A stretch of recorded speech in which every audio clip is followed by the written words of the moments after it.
Olá, seja muito bem-vindo. Estamos iniciando mais uma palavra do Senhor, mais a palavra de Deus. Nós vamos ministrar sobre a tua vida nessa hora, que você possa receber essa palavra e receber dentro do teu interior e que o Senhor traga respostas para a tua vida nessa noite. A palavra de hoje está no livro de Ageu, capítulo 2, versículo 1. Livro de Ageu, profeta Ageu, capítulo 2, versículo 1. Desde já quero agradecer a tua presença, que Deus possa abençoar poderosamente a tua vida, você que está ouvindo essa ministração no YouTube, no Facebook, nas nossas lives, ou ao vivo agora na nossa live, que Deus te abençoe poderosamente através dessa mensagem. Vamos lá, Ageu, profeta Ageu, capítulo 2, versículo 1 em diante, nos diz assim: no 7º mês, ao 21º do mês, veio a palavra do Senhor pelo ministério do profeta Ageu, dizendo: fala agora a Zorobabel, filho de Sealtiel, príncipe de Judá, e a Josué, filho de Josadaque, sumo sacerdote, e ao resto do povo, dizendo: quem há entre vós que, tendo ficado, viu esta casa na sua primeira glória? E como a vedes agora? Não é esta como nada em vossos olhos comparada com aquela?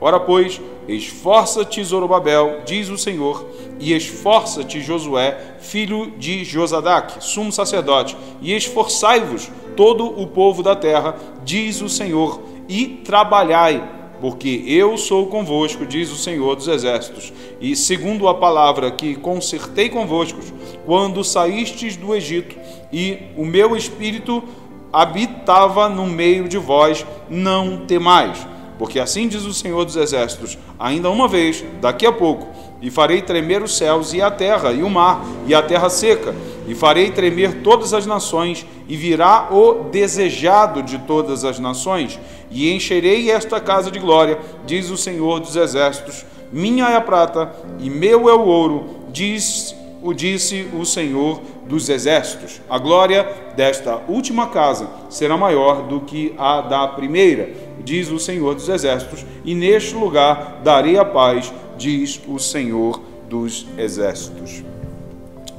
Bem, Ageu profetizou, aqui a palavra de Deus direcionada pelo profeta Ageu, e ele pregou aqui para um povo, para uma nação que vinha do exílio babilônico. Essa nação vinha do exílio babilônico, e ele profetizou em 520 a.C. 520 a.C. Ageu traz essa mensagem para um povo que estava voltando do cativeiro da Babilônia. Então, esse povo em 520 antes de Cristo traz essa revelação, essa ministração para eles, lembrando que os 400 anos antes de Jesus quase não teve revelação, não houve revelação significativa sobre a face da terra. Então a gente está falando 520 para 400. Então isso aí durou muito pouco tempo, entre os últimos 120 anos de revelação da palavra de Deus, antes da vinda, da manifestação do Filho de Deus. Então a gente está falando de um período já final do Antigo Testamento, início do Novo Testamento, início da Nova Aliança. Então Ageu traz uma ministração aqui, Ageu traz uma palavra para um povo. Ele profetizou um povo que boa parte desse povo tinha contemplado o templo de Salomão. Muitos daqueles homens tinham visto o templo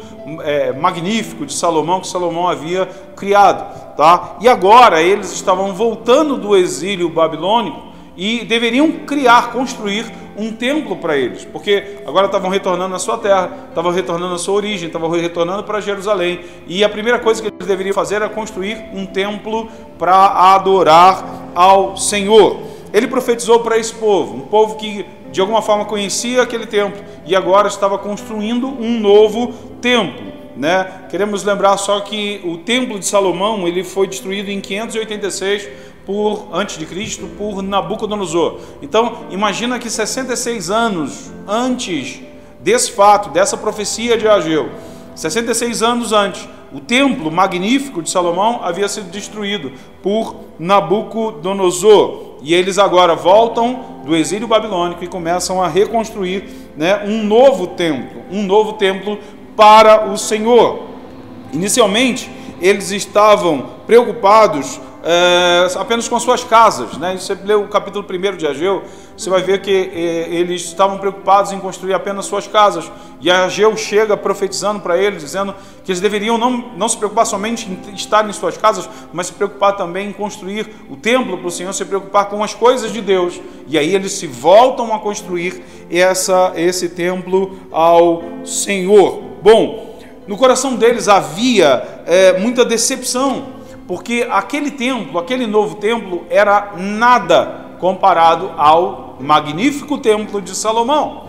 Aquele templo, aquele primeiro templo, aquele último templo que eles estavam construindo, era nada comparado ao templo grandioso de Salomão. E havia muita decepção no coração deles. Queridos, a profecia de Ageu trazia duas coisas específicas. Primeiro, trazia esperança, tá? Segundo, apontava para uma mudança de mentalidade. Então, eu vejo essa profecia de Ageu como dois focos principais. Primeiro, trazer esperança para um povo que estava voltando do exílio. Segundo, trazer uma mudança de mentalidade. Vou explicar. A esperança de que a glória da segunda casa seria maior do que a primeira. Apesar de todo o glamour do templo de Salomão, a glória desse templo agora, do último templo, seria maior do que até a glória do templo de Salomão. E mudança de mentalidade, porque Ageu não estava falando daquele templo recém-construído. Veja, se você pegar o texto, você vai ver que Ageu não estava dizendo que aquele novo templo que eles criaram era um templo onde a glória do Senhor se manifestaria mais do que no templo de Salomão. Ele não está dizendo que aquele novo templo seria o templo onde a glória da segunda casa seria maior do que a primeira. Não é isso que Ageu está dizendo. Ageu está dizendo que o último templo, no último templo, a glória da segunda casa seria maior do que a primeira. Ele estava falando da igreja do Senhor, após a revelação do Messias. Ele estava falando da glória que seria derramada sobre o templo que somos nós, né? Após sermos justificados pelo derramamento do sangue do Cordeiro de Deus, que tira o pecado do mundo. Quero que você leia aqui de novo, né? Vamos voltar aqui para a Bíblia, no livro de Ageu, olha só, versículo 5, segundo a palavra que concertei convosco quando saíste do Egito, e o meu espírito habitava no meio de vós, não temais, porque assim diz o Senhor, versículo 6, porque assim diz o Senhor dos exércitos, ainda uma vez, daqui a pouco, por que daqui a pouco? Porque a gente está falando de um momento onde nós estamos muito próximos da revelação do Messias.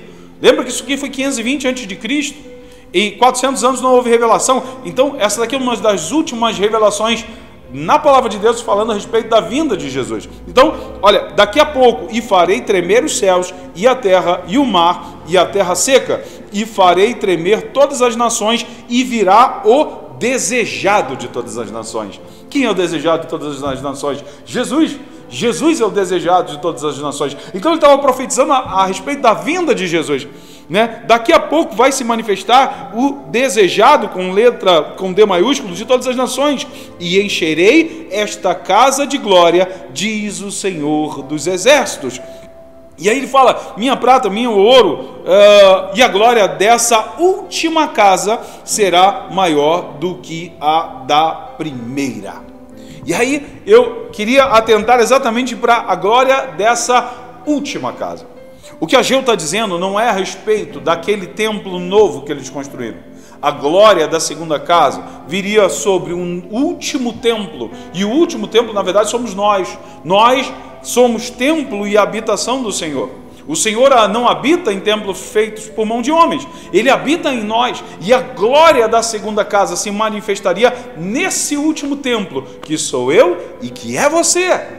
A glória da segunda casa se manifestaria nesse tempo agora.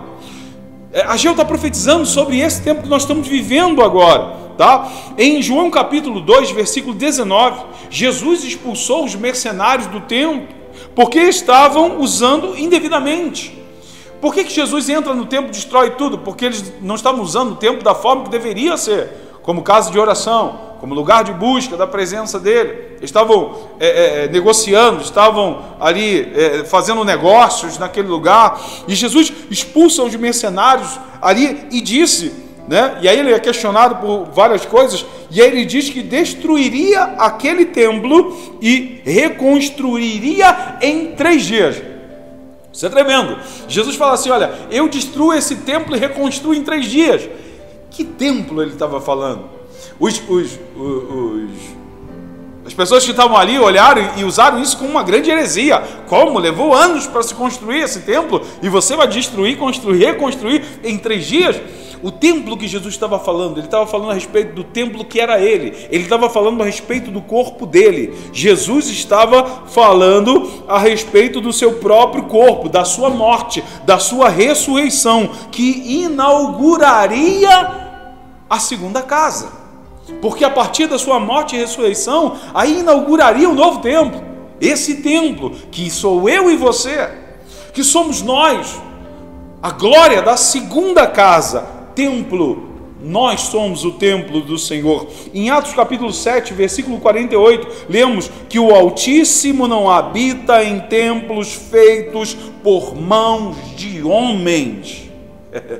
Porque onde ele habita em mim, habita em você. Paulo escreveu à igreja de Corinto, né, em 1 Coríntios capítulo 3, versículo 16, não sabeis vós que sois o templo de Deus e que o Espírito de Deus habita em vós? Entende? A gente está falando, a gente estava profetizando a respeito da glória da segunda casa que sou eu e você. E seria maior, a glória dessa segunda casa seria maior do que a primeira. Em João capítulo 4, versículo 20 a 24, a gente vê, é o trecho que Jesus tem um diálogo com a mulher samaritana, né? E nesse diálogo, ela diz que os antepassados adoravam a Deus naquele monte, né? Onde tinha o poço de Jacó deixado a José. Então, os samaritanos adoravam a Deus naquele monte, e ela, no diálogo, ela dizendo o seguinte, né? Os nossos antepassados adoravam a Deus neste monte, e os judeus diziam que em Jerusalém era o centro da adoração. Então, perceba que aqui nesse diálogo, ela está dizendo, olha, nós achamos que devemos adorar a Deus aqui, só que vocês judeus, falando para Jesus, ela era samaritana, para vocês judeus, o centro, né, o epicentro da adoração era Jerusalém. Por quê? Porque havia o templo, era o lugar onde as pessoas iam adorar a Deus. E aí ela diz o seguinte, olha, nós achamos que é aqui, vocês dizem que é em Jerusalém o epicentro da adoração. E qual foi a resposta de Jesus? A resposta de Jesus é fantástica. Ele diz o seguinte, olha, chegará o tempo em que ninguém vai adorar nem nesse monte e nem em Jerusalém. Chegará o tempo, e aí na sequência ele fala, e esse tempo é agora, e este é o tempo que o Pai está procurando verdadeiros adoradores que o adorem em espírito e em verdade. Adoração em espírito e em verdade. Adoração em espírito e em verdade não é uma adoração de templo, mas uma adoração de templo. Ele está dizendo para elas o seguinte, olha, vai chegar o tempo, e agora é, que a adoração não vai ser feita nem nesse monte, nem em Jerusalém. Sabe onde vai ser o epicentro da adoração? Dentro de cada um de nós, porque eu vou habitar dentro de cada um de vocês. Essa é a revelação que Jesus faz para aquela mulher samaritana. Onde a gente vai adorar? No templo 1 ou no templo 2? No templo 3 ou no templo 4? No templo central de Jerusalém? No templo central de Roma? Onde vamos adorar, querido? Nós vamos adorar a Deus onde nós estivermos, porque Ele habita em mim e habita em você.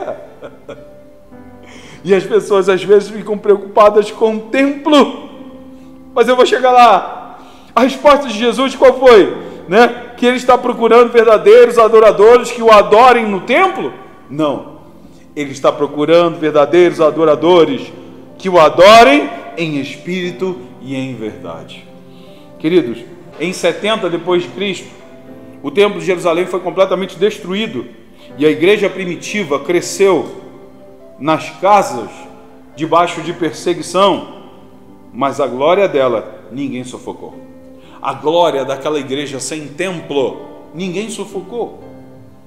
a glória, a unção, a glória da segunda casa, que é a igreja do Senhor, ninguém conseguiu sufocar, mesmo sem templo. Eu não sei onde a igreja se perdeu quando ela começou a construir catedrais. Eu não sei onde a igreja se perdeu. E ela começou a construir catedrais cada vez maiores e mais imponentes para congregar os santos. E cada vez mais eram catedrais e catedrais espalhadas por todos os lugares. Veja que o problema não são os templos. Eu não estou falando mal de templos. Eu estou falando que a gente deve revisar os nossos valores e entender qual o significado de um templo físico. Porque a igreja, ela seguiu nisso. E o problema não é o templo em si, mas o problema é quando eu penso que só lá é o lugar de adoração. E é aí que eu quero chegar. O problema é quando eu acho que é só no templo que eu tenho que adorar. O problema é quando eu acho que é somente na catedral que eu posso adorar o Senhor. O problema é quando eu gero alguma limitação em mim, onde eu só consigo adorar e engrandecer o nome do Senhor se eu estiver dentro de um templo chamado igreja. O problema é quando eu me fecho como igreja, porque a igreja, as portas da igreja estão fechadas. Não, querido, a porta, o prédio está fechado, mas a igreja está aberta e gloriosa, porque a glória da segunda casa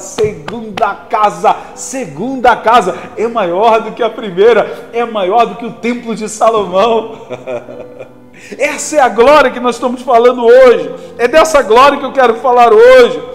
Toda essa introdução, querido, foi só para compartilharmos algumas coisas. E a primeira coisa que eu queria compartilhar nessa noite: templos físicos são para homens e não para Deus. Primeira coisa que eu queria compartilhar: templos físicos são para homens e não para Deus.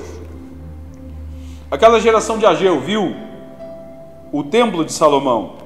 Eles foram exilados, agora estavam pobres, não tinham toda aquela condição financeira que tinha Davi, que tinha Salomão para construir um templo magnífico. E eles não conseguiriam construir um novo templo na mesma estrutura. Mas eles deram o seu melhor. A Bíblia diz que eles se esforçaram, trabalharam e deram o seu melhor. Mas ainda assim, aquele novo templo não chegava aos pés do anterior. Mas eles deram o seu melhor. O sentimento era de decepção, de dar o seu melhor e não alcançar o que esperavam. Pior ainda, trabalharam em algo que eles já sabiam que o resultado não ia ficar tão bom quanto o anterior. Imagina aqueles homens olhando o projeto do templo, analisando o projeto do templo, e falando assim: isso aqui, eu vi o templo de Salomão, isso aqui. Agora imagina você trabalhar em algo, numa obra, em que você não acredita, em que você não vai valorizar. Você trabalha em algo que aquilo ali para você não vai te dar o prazer, porque você está comparando com alguma coisa atrás. Imagina você trabalhar em alguma coisa olhando para o passado. Imagina você construir hoje olhando para o passado, olhando para as condições passadas, para as situações passadas. Esses homens construíram aquele templo de uma forma assim, olhando, sabendo que o resultado não seria satisfatório para eles, porque eles haviam conhecido e vivido um momento melhor. Pense bem, querido, para quem era aquele templo que eles estavam construindo? Pense bem, pergunte para você mesmo: para quem era aquele templo que eles estavam construindo? Para Deus? Não, para eles, e dentro das condições deles. O templo seria construído dentro das condições que eles tinham atualmente. Salomão construiu o templo na época nas condições que eles tinham, ele e Davi. Mas eles agora tinham que construir um templo e tinham que ser de acordo com a necessidade deles. Queridos, quando nós da Igreja Nova Casa fizemos um propósito de colocar ar-condicionado na igreja, a gente fez um propósito desse. E a gente quis colocar ar-condicionado na igreja. E nós fizemos um propósito com a igreja, de contribuição, de abençoar, de instalar ar-condicionado. E nós enfatizamos que aquele ar-condicionado era para nós. Sempre enfatizamos isso, que aquele ar-condicionado era para nós. Para quem é o ar-condicionado? Para Jesus? Não, estamos colocando o ar-condicionado na igreja para Deus. Não, irmão, Deus não precisa de ar-condicionado. Quem precisa somos nós, mortais, sufocados no calor do verão aqui no Brasil. Nós precisamos de ar-condicionado. Jesus não precisa de ar-condicionado. Nós não estaríamos atraindo a presença de Jesus na nossa igreja porque tem ar-condicionado, entende? Nós não vamos atrair a presença de Jesus na nossa igreja, mas Jesus vai frequentar mais a nossa igreja porque tem ar-condicionado. Não é, querido, né? E aí eu quero dizer para você, pastor, se você está me assistindo, a tua igreja não tem ar-condicionado, querido, né? Jesus habita lá da mesma forma, onde habita na igreja que tem ar-condicionado. Jesus habita mesmo com aquele ventilador que você tem. Jesus habita lá também. Entenda isso. Né? Mas Jesus habita, tem uns templos gloriosos aí, enormes, com câmera daquelas que tem um braço assim, que, né? Um dia a gente vai chegar lá, né? Aquele braço assim, né? Para gravar, o negócio que tem a câmera na ponta assim, Jesus amado, né? Mas Jesus não habita mais lá do que aqui. Jesus não está mais lá do que está mais aqui. Jesus não está mais aqui comigo que está no templo, né? Eu e Moisés estamos aqui no templo, não está mais conosco aqui do que você que está na tua casa agora, recebendo essa palavra, você que está nessa live agora. Deus abençoe a tua vida poderosamente, o Senhor abençoará você de forma igual. Tem a tua casa ar-condicionado ou não tenha. Jesus vai habitar na tua casa, seja ela de 3 quartos, 2 quartos, 1 quarto, um cômodo. Talvez você esteja todo mundo apertadinho, escutando a palavra de Deus, a glória do Senhor vai invadir a tua casa. Pastor, não tem ar-condicionado aqui, Jesus vem aqui, vem e está aí para abençoar a tua vida. Entenda, querido, templos são feitos para homens, porque Deus não habita em templo feito por mãos de homens. Entende? Amém. Glória a Deus. Estamos muito preocupados com o lugar físico de adoração, mas nós é que somos o templo do Senhor, onde o nome dele deve ser glorificado. Nós ficamos muito preocupados com o templo físico e às vezes descuidamos do templo espiritual, do templo onde ele realmente habita.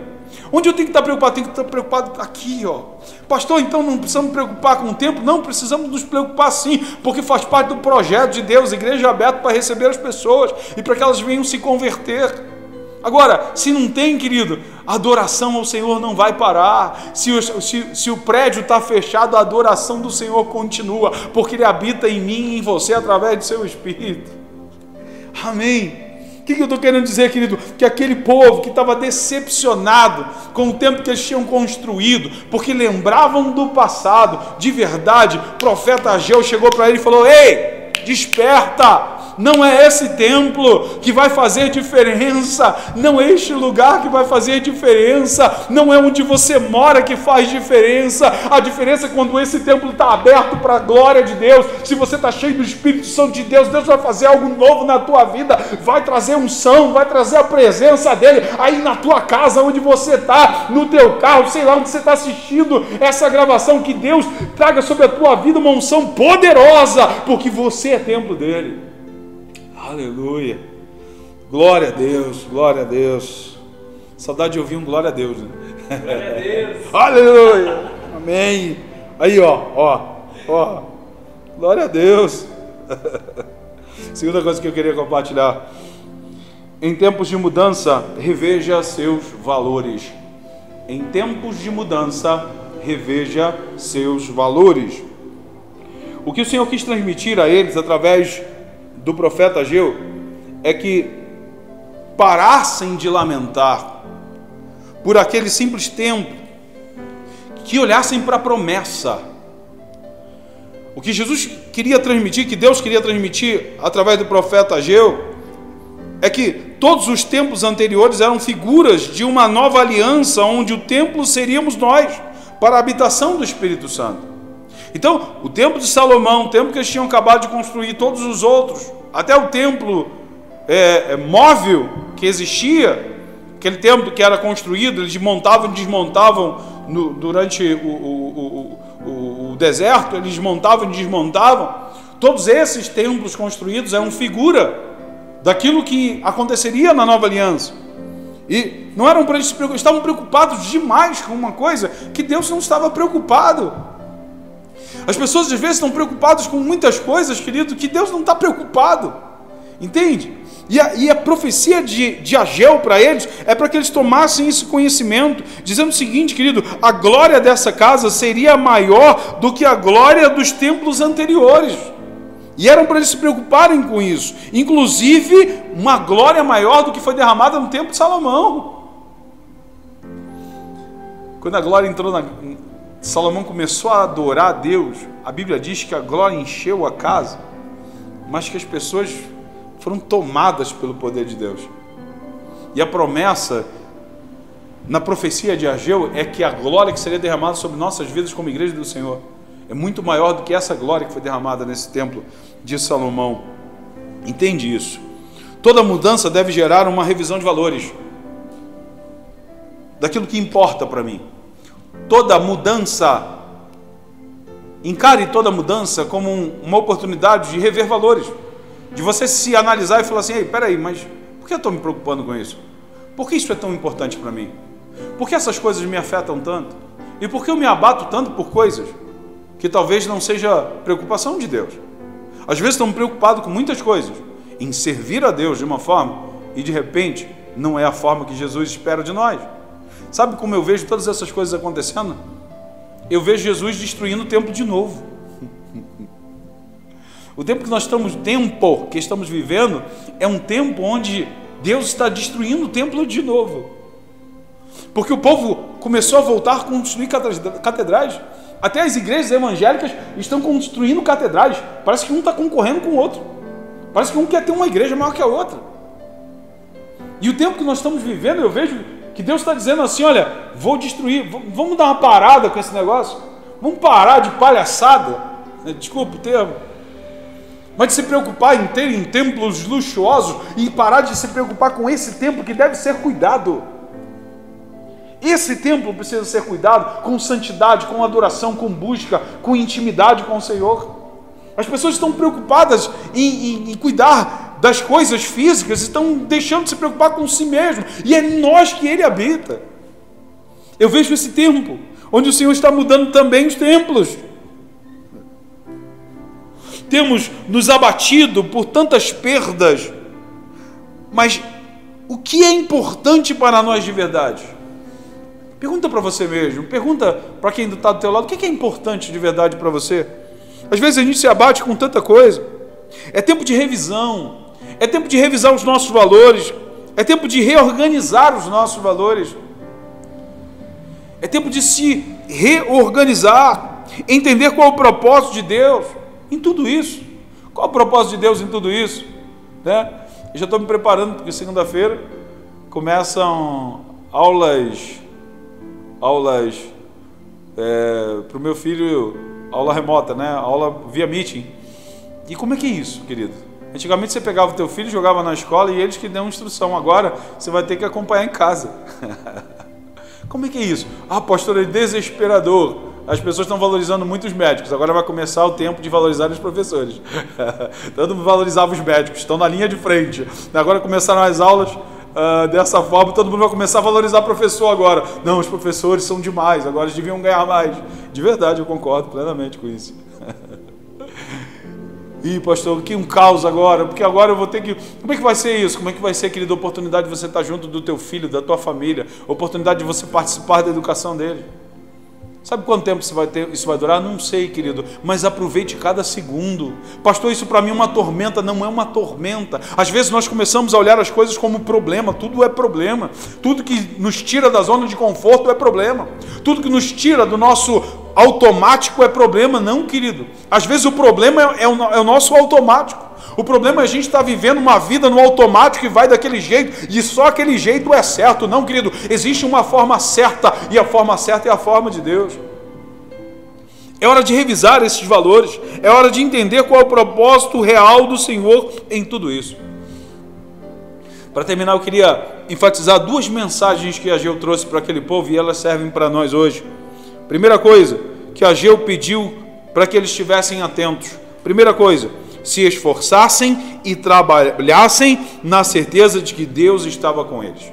Então, quando eles estavam decepcionados com o novo templo, Ageu disse para eles o seguinte: olha, se esforcem, trabalhem bastante, se esforcem na certeza de que o Senhor está convosco. Primeira mensagem que Ageu trouxe para eles. Segunda mensagem que Ageu trouxe para eles: não tivessem medo, não estivessem temerosos, porque ele era fiel em manter a aliança, o concerto que ele fez lá antes, quando ele estava na terra do Egito, de que o Espírito dele, o Espírito de Deus, estaria no meio deles para sempre. Então, diante de toda aquela decepção, Ageu não apareceu para eles para dizer para eles que aquele tempo seria melhor, e nem disse para eles que eles continuassem da situação que eles estavam. Ageu trouxe duas situações para ele. Falou o seguinte: olha, você quer um templo glorioso? Vai ter. Quando Jesus se manifestar, quando o esperado, o desejado das nações vier, e daqui a pouco ele vem, aí sim nós vamos ter um templo, e a glória da segunda casa será maior do que a primeira. Mas por enquanto, qual foi a resposta de Ageu? Lembre-se, trabalhem, se esforcem, se dediquem na certeza de que Deus está convosco. Segunda coisa que você não pode esquecer: que o Espírito Santo estará sempre no meio de vós. Então, essa foi a direção que Ageu deu para aquelas pessoas que estavam decepcionadas de alguma forma. Querido, trabalhe, siga em frente, reconstrua. Pastor, ruiu a minha casa, preguei isso semana passada. Reconstrua, esteja disposto a reconstruir, se reinvente, faça de outra forma, sempre na certeza de que Deus está contigo. Vou repetir para você entender: Deus está contigo. Vou falar aqui também: Deus está contigo. Não esquece, se esforça, vá em frente, reinvente, se desdobre, se esforce, trabalhe na certeza, não esqueça nunca: Deus está contigo. Segunda coisa, querido, não tenha medo. Não tenha medo da escassez. Não tenha medo das perdas. Não tenha medo do futuro. Não tenha medo das tempestades. Lembre-se, o Espírito do Senhor está contigo. O Espírito do Senhor habita não em templo feito por mãos de homens. O Espírito do Senhor está contigo. Lembre-se disso. Lembre-se disso. O Espírito do Senhor está contigo. O passado e outras construções servem de referência. O teu passado vai servir de referência. Se você chegou mais além e agora você sofreu uma perda nesse momento que nós estamos vivendo, querido, tenha o passado como uma referência. E um dia eu cheguei lá e agora eu posso ir até adiante. É uma referência. Nunca como desgosto. Nunca para você dizer assim: ah, mas a minha vida agora, ó céus, ó vida, ó azar. Parece uma hiena. Misericórdia. Fala misericórdia. Isso, misericórdia. Começa a encarar a vida de outra forma, querido. Olha, começa a olhar o teu passado. Se você está vivendo perdas hoje, olha para o passado e diz o seguinte: olha, na situação antes eu consegui chegar lá, agora com essa experiência eu vou mais além. E agora com Deus comigo, o Senhor está comigo, o seu Espírito está comigo, Ele reforçou isso, que Ele está comigo. Ah, querido, eu vou muito mais além do que eu imagino. Que o teu passado sejam referências. Quando você olhar para o lado e ver que alguém está construindo algo maior, querido, que seja uma referência para você e uma motivação, não uma decepção. Tem pessoas que olham para o passado e se decepcionam, tem pessoas que olham para o lado e se decepcionam. Para terminar, querido, eu queria te dizer algo. Primeiro, a glória dessa última casa é maior do que a glória que se manifestou no templo de Salomão. Dê o seu melhor hoje. Evite comparações, porque a sua realidade agora é outra. A minha realidade agora é outra. A realidade do templo é outra. A realidade da família agora é outra. A realidade do mundo é outra. E aí, o que a gente faz? Fica chorando, olhando e lembrando do templo passado, das coisas passadas? Não, querido, é tempo de se levantar, seguir em frente e trabalhar duro, trabalhar firme, mas com uma certeza: Deus está comigo. Não estou trabalhando sozinho. Eu sei que Ele está comigo, Ele vai mudar tudo a qualquer momento. né? Não tenho medo, porque eu sei que o Espírito dele está comigo. Era essa mensagem que Ageu queria trazer para eles. Evite comparações. Hoje nós vamos cear distantes. Em breve nós vamos cear juntos novamente. Queridos, não importa. Nós somos o último templo. Glorioso, o último templo do Senhor. No futuro, sentiremos até saudade de tudo isso. No futuro a gente vai falar assim, lembra quando a gente assistia os cultos pela live? Pois é. No futuro, não sei. Está na mão de Deus. O que importa é que hoje você possa colocar a tua vida diante de Deus e não parar de forma nenhuma. É tempo de agir, é tempo de seguir, é tempo de ir em frente e lembrar que nós somos o templo, o último templo, onde a glória da segunda casa será maior do que a primeira. Se tem alguém do teu lado, diga para ele aí, a glória dessa casa é maior do que a primeira. Fala para o teu irmão, alguém que está do teu lado. Se você estiver sozinho agora assistindo, bate no peito e fala, a glória dessa casa será maior do que a primeira. Amém? Que Deus abençoe poderosamente a tua vida. Em nome de Jesus.